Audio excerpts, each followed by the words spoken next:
Hello students, this is Vikas Garg. Welcome you on my YouTube channel. Students, in last video we had started the chapter number 2 forms of business organization, and I had tell you there are 5 types of business organization, that is sole trade, joint Hindu family business, that is already done in previous videos. And now in this video we will discuss partnership, features, advantage and limitations. Then the start students, first of all partnership. देखिए जैसे नाम से ही पता चल रहा है partnership, यानी कि पार्टनरशिप क्या होता है, जब मिनिमम 2 पर्सन्स मिलकर कोई भी काम करते हैं तो दैट्स कॉल्ड पार्टनरशिप. देखिए बट हम कॉमर्स के स्टूडेंट्स हैं तो इसकी एक प्रॉपर डेफिनेशन हम पढ़ेंगे. एक देखिए इसका मीनिंग अगर हम सिंपल लैंग्वेज में लिखें तो ये लिख सकते हैं एसोसिएशन ऑफ 2 और more persons who agree to carry on business. यानी कि यह 2 या 2 से ज़्यादा जो पर्सन्स हैं और जो बिजनेस को कैरी करने के लिए एग्री हुए हैं and share profit of business, और प्रॉफिट के बिजनेस को शेयर करने के लिए एग्री हुए हैं, उनको हम पार्टनरशिप बोलते हैं.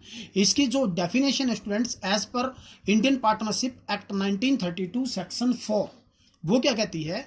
देखिए इसके मीनिंग में बिल्कुल ध्यान से देखिएगा, इसके मीनिंग में बहुत कुछ छुपा हुआ है, एक एक बात हम इसमें पढ़ेंगे.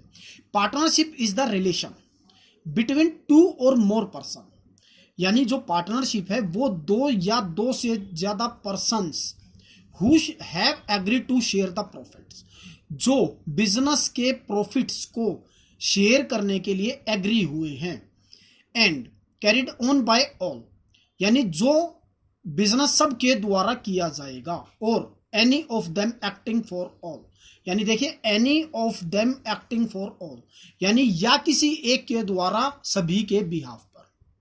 देखिए दोबारा हम डेफिनेशन देखते हैं. इसने कहा जो पार्टनरशिप है स्टूडेंट्स, वो पार्टनरशिप क्या है. Partnership is the relation between 2 और more person who have agreed to share the profits of a business carried on by all or any of them acting for all. यानी जो partnership है वो 2 या 2 से ज्यादा बंदों का एक एग्रीमेंट है जो बिजनेस के प्रॉफिट्स को बांटने के लिए एग्री हुए हैं, और वो business carried on by all. देखिए कैरिड ऑन बाय ऑल यानी वो बिजनेस सबके द्वारा किया जाएगा, या और any of them acting for all, यानी उनमें से किसी एक के द्वारा. जैसे सपोज करो 4 पार्टनर हैं तो जरूरी नहीं है कि वो चारों ही फर्म को संभालें, वही सुबह आए काम करें, ऐसा कुछ नहीं है. 4 नहीं आते हैं, 2 आते हैं, या कोई एक भी आता है, परंतु जो वो काम करता है वो उन सबके बिहाफ पर करेगा, यानी कि जो वो एक काम करेगा उसके लिए जो रिस्पॉन्सिबल होंगे वो रिमेनिंग ऑल पार्टनर्स होंगे. Now its features characteristics. First one is number of members. Students there are minimum 2 number of partner, there are minimum member of 2 for the partnership form. यानी कि जो पार्टनरशिप अभी मैंने आपको बताया 2 और मोर पर्सन्स, मिनिमम 2 पर्सन्स और minimum 2 partners have to required to make a partnership, and maximum partner will be the 50. जो मैक्सिमम पार्टनर है वो 50 होंगे, and in the case of banking that will be the 10. Right, यानी जो minimum partner होंगे 2 और जो मैक्सिमम होंगे वो 50, और बैंकिंग केस में जो मैक्सिमम होंगे वो 10 मेंबर्स होंगे students. Next one is existence of business. यानी ये जो बोलता है एक्सिस्टेंस ऑफ बिजनेस, ये कह रहा है कि जो पार्टनरशिप बनेगी वो पार्टनरशिप जो बनेगी स्टूडेंट्स, उनका जो मोटिव है वो बिजनेस करने का होना चाहिए, और वो भी जो बिजनेस है वो लीगल होना चाहिए. ऐसा कोई बिजनेस नहीं होना चाहिए जो इनलीगल हो. राइट, अगर वो इनलीगल होगा तो वो पार्टनरशिप की नहीं मानी जाएगी. Next profit sharing. देखिए स्टूडेंट्स प्रॉफिट है, ये प्रॉफिट ओनली प्रॉफिट लिखा है. देखो वैसे लॉस भी होता है, profit or loss sharing, but profit हमने क्यों लिखा, क्योंकि हम पॉजिटिव थिंक हैं. हम सोचते हैं कि जो हम बिजनेस करते हैं that will be the purpose to earn the profit, so that we have right the profit sharing. The profit of the partners ship firm share to profits of the firm, यानी जो partner है students वो firm के profits को share करेंगे in the ratio of their agreement, यानी जो उनकी प्री डिटरमाइन रेशियो होगी, जब उन्होंने एग्रीमेंट किया होगा स्टूडेंट्स, तो उस एग्रीमेंट के अकॉर्डिंग उस प्रॉफिट को वो डिस्ट्रीब्यूट कर लेंगे. And if there is no agreement, in case no ratio is specified in the agreement, that will be distributed in equal ratio. यानी अगर उन्होंने कोई भी एग्रीमेंट नहीं किया है तो वो जो प्रॉफिट शेयरिंग रेशियो होगी that will be the equal. Next one unlimited liability. देखिए स्टूडेंट्स ये वाला पॉइंट हम सोल ट्रेड में भी पढ़ के आए हैं, ज्वाइंट हिंदू फैमिली बिजनेस में भी पढ़ा है, और अब हम पार्टनरशिप में भी पढ़ रहे हैं। यानी कि इसका बिजनेस, इसका मीनिंग ये होता है स्टूडेंट्स कि अगर फर्म के जो डेट्स हैं वो उनकी असेट्स से ज़्यादा हो जाते हैं तो भी पार्टनर उस डेट्स को पे करने के लिए लायबल होंगे, चाहे उनको अपनी पर्सनल असेट्स ही उसके लिए क्यों ना सेल करनी पड़े। That's called unlimited liability. तो students, every partner has unlimited liability. तो हर पार्टनर की जो है वो अनलिमिटेड लायबिलिटी होती है। देखिए इसने बताया the liability of all the members of a partnership firm is unlimited. यानी जो भी पार्टनर्स हैं, every partner has unlimited liability. The partners are individually and collectively liable to pay back to debt of the firm. यानी जो partners हैं वो individual रूप से या कोलेक्टिव, यानी या तो सब मिलके, यानी कि हर जो इंडिविजुअल पार्टनर है वो लायबल है to pay off debt, right. Next one है students principal agent relationship. Next students principal agent relationship. देखिए इसको ध्यान से समझिएगा। इसका मतलब यह है this relationship means that just as an owner is responsible for any contract enter into his agent within the limit of his their authority. यानी कि वो जो पार्टनर है वो रिस्पॉन्सिबल होगा अगर मान लो कोई भी अदर पार्टनर कोई कहीं पे कोई कॉन्ट्रैक्ट कर देता है अपनी लिमिट में रहकर, अपनी अथॉरिटी में रहकर, जहां तक कि उसकी अथॉरिटी है, अगर उसने वो कोई गलत कॉन्ट्रैक्ट भी कर दिया है तो जो और पार्टनर हैं वो भी उसके लिए बाउंड होंगे उसको मानने के लिए, राइट। और इसी प्रकार से similarly a partner can bind all the partner with his activities. यानी कि वो अगर वो खुद भी कोई किसी के साथ कोई कॉन्ट्रैक्ट कर लेता है, कोई एग्रीमेंट कर लेता है, तो जो इसी प्रकार से जो और पार्टनर है वो भी उस बात को मानने के लिए बाउंड होंगे। यानी कि ये जो प्रिंसिपल एजेंट है, जो पार्टनर है, वो डबल रोल प्ले करता है, प्रिंसिपल का भी एजेंट का भी, राइट। जैसे सपोज कीजिए, मैं एक एग्जांपल से आपको समझा देता हूं। There are 3 partner A, B and C. अब जो ए पार्टनर है उसने किसी आउटसाइडर के साथ कोई कॉन्ट्रैक्ट कर दिया, तो जो फर्म के बिहाफ पर अगर कोई कॉन्ट्रैक्ट कर दिया तो बी और सी ये उस कॉन्ट्रैक्ट को मानने के लिए बाउंड होंगे, चाहे उसमें प्रॉफिट हो या लॉस हो। इसी प्रकार से अगर मान लो कोई सी है, सी ने कोई कॉन्ट्रैक्ट कर दिया, कोई एग्रीमेंट कर दिया किसी आउटसाइडर के साथ, तो ए और बी भी उस बात के लिए बाउंड होंगे। तो इस प्रकार से स्टूडेंट्स जो एवरी पार्टनर है that the relationship of principal and agent. Next one is registration. Student देखिए, according to partnership act 1932 it is not compulsory for a partnership firm to get itself registered. यानी जो partnership act कहती है students 1932, there will be no need, there will be no requirement to registration of the partnership. यानी कोई necessary नहीं है कि उसका रजिस्ट्रेशन करवाया जाए। But however the partners prefer to get the partnership firm registered.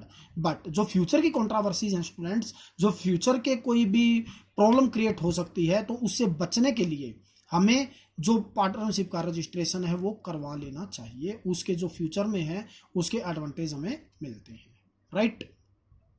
Next students non transferability of shares. यानी जो भी पार्टनर होगा वो अपने शेयर को किसी को ट्रांसफर नहीं कर सकता। जैसे देखिए, सपोज कीजिए, मैं फिर एग्जांपल लेता हूं। There are 3 partner A, B and C. There are 3 partners.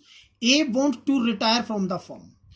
वो ए जो है काफी बूढ़ा हो चुका है, अब वो कहता है मेरे बस की बिजनेस संभालना नहीं है, तो जो मैं फर्म को नहीं संभाल सकता, आप मेरा बेटा जो ई है आप उसको मेरी जगह पार्टनर बना लीजिए, राइट।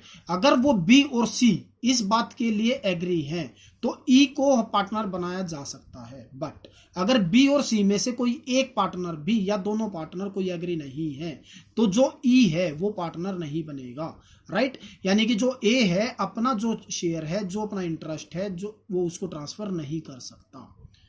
ये अगर ट्रांसफर, अगर मान लो वो फर्म को छोड़ना चाहता है तो वो एक फर्म को नोटिस देगा रिटायरमेंट के लिए, एंड आफ्टर दैट ही और she can left the partnership firm. देखिए स्टूडेंट्स, नेक्स्ट है मेरिट्स एडवांटेजेस। मेरिट्स आ जाए या एडवांटेजेस आ जाए, एक ही बात होती है। The first merit of easy to form, there are no need to legal formalities to establish a partnership firm. अभी मैंने आपको बताया there will be no need to registration as per Indian partnership act 1932। It is not mandatory, it will be the willing of the partner. यानी कि students जो इसको इसका जो इस्टेब्लिश होता है पार्टनरशिप का वो बिल्कुल इजी होता है, कोई लीगल फॉर्मेलिटीज़ नहीं करने की ज़रूरत होती, और आप सिंपल जो भी दो पार्टनर मिलकर, कम से कम दो पार्टनर मिलकर एक बिल्कुल बहुत थोड़ी फॉर्मेलिटी करके आप पार्टनर बन सकते हैं। Next one is larger financial resources. देखिए हमने सोल ट्रेड में पढ़ा था कि जो इंडिविजुअल पर्सन है वही सारा कैपिटल इन्वेस्ट करता है फर्म में, right, but in the partnership minimum 2 members and maximum will be can the 50 members। तो जो फाइनेंशियल रिसोर्सेज हैं वो जितने ज़्यादा पार्टनर होंगे स्टूडेंट्स, वो फाइनेंशियल रिसोर्सेज एक फर्म के पास लार्जर हो जाते हैं। तो जितने भी पार्टनर होंगे वो सभी कैपिटल लगाएंगे, तो उनके पास जो फाइनेंशियल रिसोर्सेज है फर्म के पास वो ज़्यादा हो जाएंगे। Next students, risk sharing. If in the case of loss, the loss will be distribute among all the partners, right. यानी जो सोल ट्रेड में हमने पढ़ा था कि N individual person can bear all the profits or all the loss. The loss will not be distributed in any one person, but in the partnership loss will be distributed among all the partners in predetermine their profit sharing ratio, right students। तो जो firm में loss होता है that will be distributed in all partners। next one is division of work। देखिए student, soul trade में भी हमने पढ़ा था कि जो इंडिविजुअल पर्सन है वही सारा काम करता है, वही परचेज करेगा, वही सेल करेगा, वही सब कुछ करता है, but in the partnership we can distribute the work as per their interest, as per the quality of every partner. और हमें यह भी पता है कि हर पार्टनर में, हर इंसान में कुछ ना कुछ क्वालिटी होती है। तो स्टूडेंट्स जो हम काम है वो पार्टनर की क्वालिटी के बेस पे हम उसको डिस्ट्रीब्यूट कर सकते हैं। अ फर्म, और एक जो फर्म है can get the benefit of specialisation. Next one है स्टूडेंट्स बैलेंस्ड डिसीजन। देखिए सोल ट्रेड में भी हमने पढ़ा था कि जो सोल ट्रेड में हमने ये पढ़ा था स्टूडेंट्स, जो डिसीजन लिया जाता है which is taken by an individual person, but in the partnership there will be minimum 2 and maximum member will be can the 50 member. 2 हो सकते हैं मिनिमम और 50 ज़्यादा से ज़्यादा हो सकते हैं।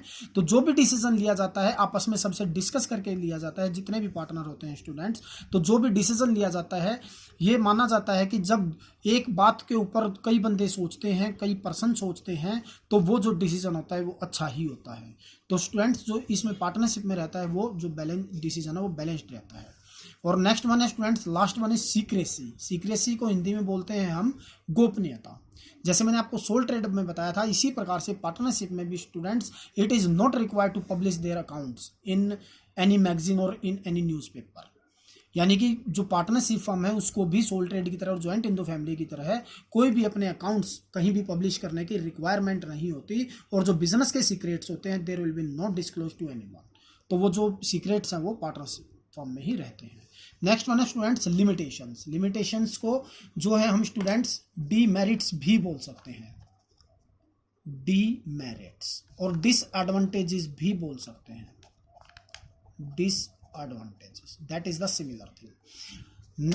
First one is unlimited liability, अभी डिस्कस किया था स्टूडेंट्स फीचर्स में, वही पॉइंट आएगा यहीं पे, यहाँ पे। सेकंड वन है स्टूडेंट्स कॉन्फ्लिक्ट्स, विवाद, राइट। देखिए इसने बताया the partner is partnership firm come from different background. यानी जो पार्टनर्स होते हैं उनकी जो बैकग्राउंड होती है students that will be the different families होती हैं, डिफरेंट थॉट होती हैं, डिफरेंट फीलिंग्स होती हैं। तो जो उनका कॉन्फ्लिक्ट होने का चांसेस है that will be more chances. Next, lack to continuity. देखिए अभी इसने बताया the existence of the partnership firm get affected by the death insolvency of any partner. जो पार्टनरशिप का एक्सिस्टेंस है स्टूडेंट्स, वो किसी भी पार्टनर की डेथ के कारण, किसी इंसॉल्वेंसी के कारण वो जो है अफेक्ट हो सकती है। Even a partner can demand dissolve of the firm any time he desired so. यानी अगर ऐसा कोई होता है तो कोई एक पार्टनर उस फर्म को डिसॉल्व करने के लिए, खत्म करने के लिए भी डिमांड कर सकता है। Next students, risk of mutual agency. अभी मैंने आपको बताया था कि अगर कोई पार्टनर, एक पार्टनर कोई कॉन्ट्रैक्ट कर लेता है to the third party and all other partner is binding to accept their agreement. तो स्टूडेंट्स अभी मैंने आपको जो बताया तो उसके लिए उनको लॉस उठाना पड़ सकता है। ये हो सकता है जो डिसऑनेस्ट पार्टनर है, जो बेईमान पार्टनर है, वो अपने पर्सनल बेनिफिट के लिए कोई गलत कॉन्ट्रैक्ट जानबूझकर कर दे, जिसका बेनिफिट, जो जिसका डिसएडवांटेज है, जिसका जो लॉस है वो अदर पार्टनर को भी बियर करना पड़ सकता है। लास्ट वन है students lack of public faith. अभी मैंने आपको बताया सीक्रेसी के पॉइंट में there will be no need or there will be no requirement to publish their accounts in any magazines. तो स्टूडेंट्स अगर वो अपने अकाउंट्स किसी को भी शो नहीं करते हैं, सीक्रेट बना रहता है, तो जो पब्लिक है स्टूडेंट्स उनका जो ट्रस्ट है, उनका फेथ है, उनका विश्वास है, वो पार्टनरशिप फर्म में नहीं बनता। Right students.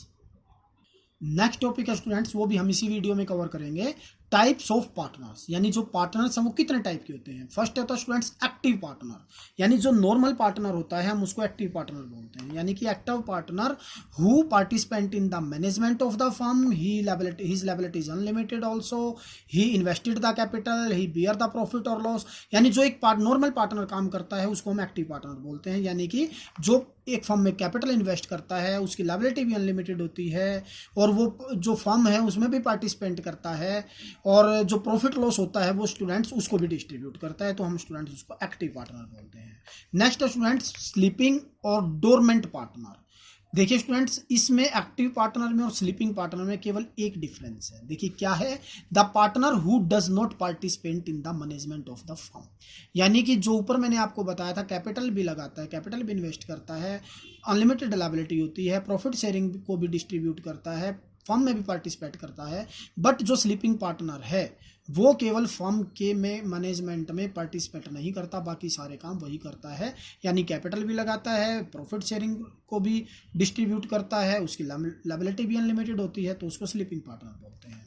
नेक्स्ट है students secret partner. Secret partner is one whose relationship with the firm is not known to outsider, other situation will be the same as per active partner. यानी students देखिए, secret partner सारे काम करेगा, वो capital भी invest करेगा, profit sharing भी distribute करेगा, लायबिलिटी भी अनलिमिटेड होगी, पार्टिसिपेंट भी करेगा मैनेजमेंट में, बट जो उसका रिलेशन है आउटसाइडर को वो पता नहीं होता है, that will be the secret partner. अब नॉमिनल पार्टनर स्टूडेंट्स देखिए, those partner who neither invest money nor have a share in the profit or loss and also have no role in the administration of the firm are called nominal partner. केवल नाम मात्र का partner होता है students, यानी कि वो ना तो कोई कैपिटल इन्वेस्ट करता है, ना उसकी लायबिलिटी होती है, ना प्रॉफिट शेयरिंग को डिस्ट्रीब्यूट करता है, और ना ही स्टूडेंट्स वो कोई भी मैनेजमेंट में पार्टिसिपेंट करता है, केवल नाम का पार्टनर होता है। ऐसा इसलिए किया जाता है स्टूडेंट्स, हो सकता है कि वो आदमी उसकी गुडविल बहुत ज़्यादा हो और फर्म उसके नाम को यूज करके काफ़ी गुडविल अर्न कर सकती हो, इसलिए हम इसको का नाम फर्म में यूज कर सकते हैं। इसके टू टाइप्स होते हैं students, normal partner by estoppel, यानी देखिए इसको ध्यान से देखिए, नॉर्मल पार्टनर्स बाय स्टॉपल और normal partner by holding out. देखिए बेसिकली एक ही डिफरेंस होता है, क्या, the person who accept that he is a partner in the partnership him by his own words. यानी वो पर्सन, वो व्यक्ति जो अपने वर्ड से इस बात को एक्सेप्ट करता है कि वो किसी पर्टिकुलर फॉर्म में पार्टनर है, तो वो कहलाएगा normal partner by estoppel, right. और normal partner by holding out, the partner who does not call himself as a partner in the firm. यानी कि वो अपने वर्ड से अपने आप ये नहीं कहता कि मैं उस फर्म का पार्टनर हूं, but who does not objection or object when other call him as a partner in the firm. यानी अगर कोई दूसरा बंदा ये बोले कि वो हमारी फर्म में पार्टनर है, तो उसको उस बात से भी कोई ऑब्जेक्शन नहीं होता, तो वो कहलाता है normal partner by holding out, right students.